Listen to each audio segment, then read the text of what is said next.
असांजे channel Mehran education खे subscribe करियो ऐं बेल आइकन खे दबायो जीअं तव्हां ताईं नयूं वीडियोस पुॼी सघनि।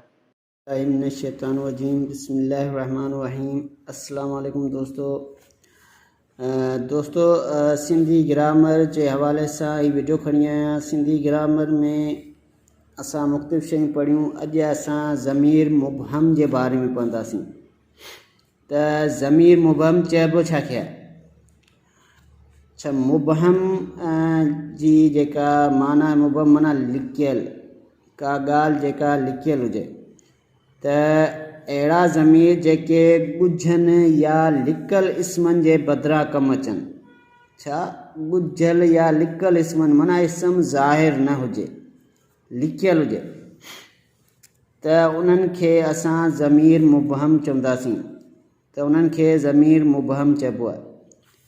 ठीकु आहे।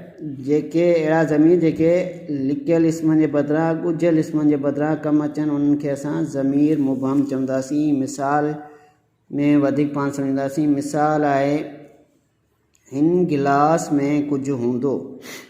हाँ दोस्तों, हिन गिलास में कुझु हूंदो। हाणे कुझु जेको आहे हिकिड़ो इस्म आहे। हाणे ख़बर न आहे कहिड़ो इस्म आहे। कुझु माना गिलास में पाणी थी सघे थो, शरबत बि थी सघे थो, ख़बर न आहे कहिड़ी शइ आहे। ठीकु आहे न, माखी भी थी सके थी।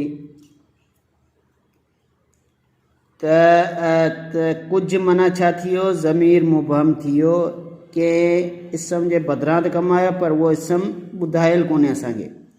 छा कोन्हे? ॿुधायल कोन्हे, लिखियल आहे इस्म। ठीकु आहे।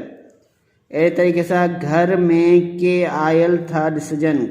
के छा आहे? के जेको आहे ॾिसो, के आयल था ॾिसजनि। आयल माना के मिसाल तौर महिमान हूंदा या जेको हूंदो आहे छोकिरा हूंदा या छोकिरियूं हूंदियूं, एक्स जेको बि आहे, के आयल था ॾिसनि माना हिते को ख़ासि जेको आहे इस्म आहे या ज़मीर आहे जेको लिखियल आहे। ख़बर न आहे केरु आयल आहिनि, के आयल था ॾिसजनि। त के छा थियो? ज़मीर मुबहम थियो। उन खां पोइ आहे असलम खे कंहिं मारियो हूंदो। के मारियो हूंदो, ख़बर न आहे के मारियो आहे। असलम खे अशरफ मारियो आहे या जेको आहे असगर मारियो आहे, ख़बर न आहे के मारियो आहे। को इस्म आहे हिते जेको लिखियल आहे। ठीकु आहे न। त कंहिं छा थींदो? ज़मीर मुबहम। त हिननि जुमलनि में कुझु, के ऐं कंहिं इहे ज़मीर मुबहम आहिनि।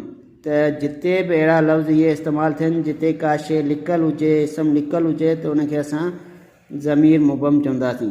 क्लियर? मूंखे उम्मीद आहे त हीअ वीडियो तव्हांखे पसंदि आईंदी। Thank you. अल्लाह हाफ़िज़। Take care.